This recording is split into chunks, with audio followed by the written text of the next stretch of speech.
Hyderabad parliament BJP అభ్యర్థి కొంపెల్ల మాధవిలత చంద్రాయణగుట్ట నియోజకవర్గం Uppuguda division నందు భానోదయ సంఘం, అశోక్ నగర్, శివాజీ నగర్, సాయిబాబా నగర్, అరుంధతి కాలనీ తదితర ప్రాంతాలలో గడప గడప ప్రచార పాదయాత్ర చేస్తూ కమలం పువ్వు గుర్తుకు ఓటు వేసి అధిక మెజారిటీతో గెలిపించాలని ప్రజలను కోరారు.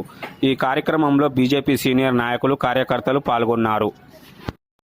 హైదరాబాద్ పార్లమెంట్ బీజేపీ అభ్యర్థి కొంపెల్ల మాధవిలత చంద్రాయణగుట్ట నియోజకవర్గం ఉప్పుగూడ డివిజన్ నందు భానోదయ సంఘం, అశోక్ నగర్, శివాజీ నగర్, సాయిబాబా నగర్, అరుంధతి కాలనీ తదితర ప్రాంతాలలో గడప గడప ప్రచార పాదయాత్ర చేస్తూ కమలం పువ్వు గుర్తుకు ఓటు వేసి అధిక మెజారిటీతో గెలిపించాలని ప్రజలను కోరారు. ఈ కార్యక్రమంలో బీజేపీ సీనియర్ నాయకులు, కార్యకర్తలు పాల్గొన్నారు.